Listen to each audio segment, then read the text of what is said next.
మనం ఎప్పుడైనా సరే ఇతరులకి ఏదైతే చేస్తామో మనకు కూడా అదే తిరిగి వచ్చేది కదా. సో దాన్నే మనం కర్మ అంటాం.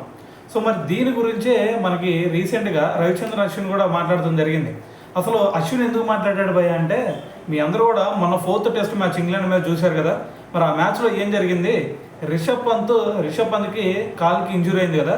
సో దాని తర్వాత చూసుకుంటే అతను మళ్ళీ కుంటుకుంటూ మళ్ళీ లోపలికి బ్యాటింగ్ వచ్చి ఫస్ట్ ఇన్నింగ్స్లో మళ్ళీ దాని తర్వాత హాఫ్ సెంచరీ కంప్లీట్ చేశాడు. ఆ సిచ్యువేషన్ చూసిన తర్వాత ప్రతి ఒక్కరు కూడా అతను ఫిదా అయిపోయారు.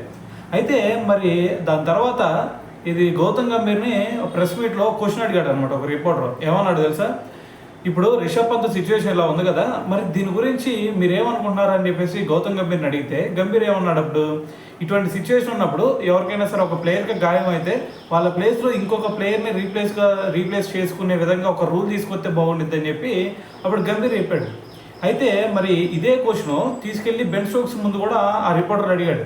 అయితే అప్పుడు బెన్ స్టోక్స్ ఏమన్నాడు తెలుసా, ఈ స్టేట్మెంట్ చాలా హాస్యాస్పదంగా ఉంది, మరి ఇదే రూల్ నాకు అర్థం కాలేదు, కొత్త రూల్ ఎందుకు తీసుకొస్తారు, సో అటువంటి అవసరమే లేదు అని చెప్పేసి బెన్ స్టోక్స్ కొంచెం వ్యంగ్యంగా మాట్లాడాడు అనమాట.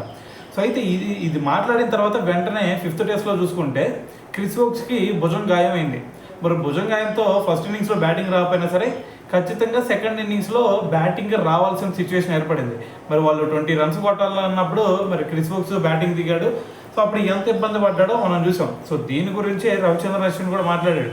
అయితే అశ్విన్ ఏమంటున్నాడంటే, మరి ఆ రోజు ఆ విధంగా స్టోక్స్ అతను బ్యాటింగ్ పరంగా బౌలింగ్ పరంగా క్రికెట్ పరంగా అయితే అతనంటే నాకు చాలా ఇష్టం, కానీ ఇటువంటి సిచ్యువేషన్లో కొంచెమైనా సరే ఒక మానవత్వంతో ఆలోచించాలా, అంతేగాని ఈ విధంగా వ్యంగ్యంగా మాట్లాడితే మరి కర్మ చూశారు కదా ఏ విధంగా 5th టెస్ట్ సెకండ్ ఇన్నింగ్స్లో వాళ్ళ ప్లేయర్కి ఏ విధంగా కొట్టిందో. సో ఇటువంటి సిచ్యువేషన్స్ వస్తామంటే సో కాబట్టి ఎప్పుడైనా సరే ఎదుటి మనిషి మీద కొంచెం మానవత్వం చూపించడం అనేది ఖచ్చితంగా ఉండాలి అని చెప్పి రవిచంద్రన్ అశ్విన్ అయితే మాట్లాడటం జరిగింది. సో మరి ఇదంతా విన్నారు కదా, మరి విన్న తర్వాత మీకేమనిపిస్తుంది అనేది కూడా తెలియాలి కదా.